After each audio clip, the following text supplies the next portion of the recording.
السلام علیکم. یو ملګري کمنټ کړی دی چې ته د سعودي عرب په باره کې معلومات شیر کړې، مهرباني وکړه د یو ای په حوالې سره هم څه انفارمیشن شیر کا.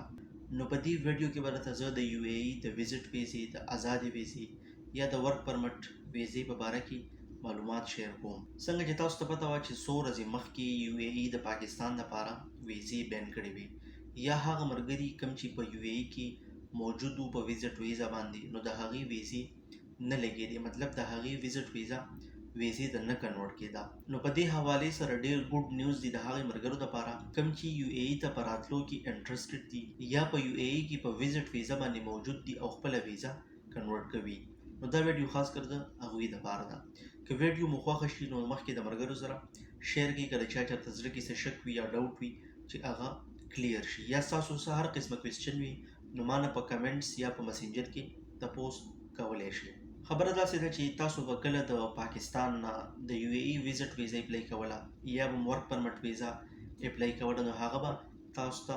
نه لګېدله او مشکلات پرته پکې راتلل. مختلف قسمه خبرې کېدې، یعنی مطلب کومې چې غټې کمپنیانې دي هغې ویزا تاسو له اپلای کوي نو هغه لګي، او د وړو کمپنو والا یا ارباب چې تاسو له کله ویزا اپلای کوي نو هغه نه لګي. او دا مسله خاص کر صرف د پاکستانیانو دپاره وه. خو زما خپله رای دا ده چې ډېرې کمپنیانې داسې دي چې هغې به کسان راوغوښتل نو د هغې ویزې هم نه لګېدې. او د هغې مین وجه دا کېدی شوله چې یا د دغې کمپنیانو سره کار نه و یا ورسره کار کم و چې د کمې په وجه باندې به دغه ویزې بیا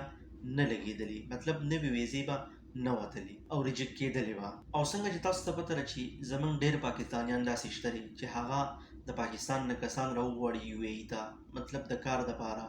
بیا ورته هغه کار نه ورکوي یا ورته هغه کار میلاو نه شي د کوم کار دپاره چې تاسو راغوښتي، نو بیا تاسو ته مسلې سازي شي، د مختلف مسلو سره ستاسو مخه شي، نو بیا یا تاسو په غلا باندې شي او یا په پټه باندې کار کوئ په یو کمپنۍ کې. نو د دې مختلف وجوهات په بنا باندې د یو ای ګورنمنټ نن سبا د پاکستانیانو دپاره رولز ریګولیشن لږ سټریک کړي دي، مطلب لږ سخوالی راوستی دی د ویزو او د ویزټ د ایستو په باره کې. اوس د دې په باره کې نوي اپډیټ څه دي، څه نیوز دي. نو څنګه چې تاسو ته پته ده چې څو ورځې مخکې نګران وزیر اعظم او زموږ چیف اف آرمي سټاف د یو ای په دوره باندې تلي وو. نو تاسو ته یاد وي چې کله هم داسې د های کمانډ والا کسان د یو ملک په دوره باندې ځي نو د خپلې امبیسۍ نه اول دا کنفرمیشن کوي چې آیا په دې ملک کې زموږ د پاکستانیانو دپاره څه مشکلات دي، څه مسلې دي چې بیا موږ د هغې ملک والا سره په هغې باندې خبره وکړو، مطلب د حل کولو کوشش یې وکړو. خیر هسې هم چې په یو ملک کې څه مسله وي نو په دې لیول باندې خلکو ته د مخکې نه پته وي، هغې ته پته وي چې مطلب یو ای کې د پاکستانیانو لپاره دا مسله دی یا په سعودي عرب کې د پاکستانیانو لپاره دا مسلې دي. نو بیا د هغې نه پس د پاکستان ګورنمنټ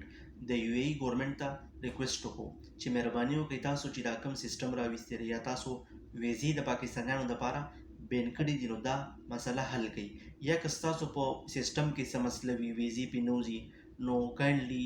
دغه سیسټم هم اپډیټ کړئ او دا مسلې زر تر زره ختمې کړئ. نو د هغې نه پس بیا د یو ای ګورنمنټ د پاکستان ګورنمنټ ته دا یقین دهاني ورکړله چې بالکل موږ به د پاکستانیانو دپاره واپس ویزې هم ازادي کړو او که په سیسټم کې څه مسله وي نو هغه به موږ د ختمولو کوشش وکړو. د هغې نه پس به بیا پاکستانیانو ته ویزې دوباره لګي. اوس په راتلونکي څو ورځو کې که تاسو د پاکستان نه ویزټ ویزه وباسئ یا آزاده ویزه وباسئ یا د یو ای نه خپله ویزه اپلای کوئ یا ویزټ ویزه اپلای کوئ نو تاسو ته به انشاءالله څه مشکلات نه وي او ستاسو ویزه به په اسانه باندې لګي. اوس هغه ملګري کوم چې په یو ای کې موجود دي په ویزټ ویزه باندې یا په یو کمپنۍ کې موجود دي او خپله ویزه چینج کول غواړي نو هغې ویزې به هم په اسانه باندې اوس چینج کېدل شروع شي. د دې نه علاوه کوم کسان چې په ویزټ باندې په یو ای کې موجود دي او هغې خپل ټرانسفر د ویزټ نه ویزې ته کول غواړي یو کمپنۍ ته کول غواړي یا آزادې ویزې ته کول غواړي نو د هغې دا مسله به هم حل شي، مطلب د هغې ټرانسفر به هم په اسانه باندې اوس کېدل شروع شي. دې نه علاوه کوم سیټیز چې یو ای بین کړي وو د پاکستان نه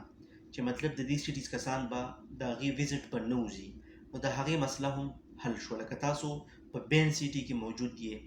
نو تاسو اوس په اسانه باندې خپل ویزټ یا آزاده ویزه اپلای کولی شئ او ستاسو ویزه به هم په اسانه باندې لګېدل شروع شي. مطلب تاسو ته به اوس په ویزټ یا په آزاده ویزو لګېدلو کې هېڅ مسله نه وي. دا خبر د هغې کسانو دپاره ده کوم چې په بین سیټیز کې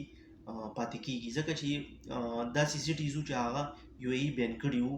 مطلب د هغې ویزټ ویزې به نه وتلي. نو که تاسو یو ای ته راتلل غواړئ یا ستاسو په زړه کې شک و چې موږ به ویزه اپلای کړو، زموږ ویزه به ونه لګي یا به زموږ ویزټ ونه وځي، نو دا مسلې اوس حل شوي دي. تاسو خپل ویزټ ویزه هم اپلای کولی شئ او آزاد ویزې ته هم اپلای کولی شئ. مطلب تاسو ته به هېڅ قسمه څه مشکلات مخې ته نه راځي.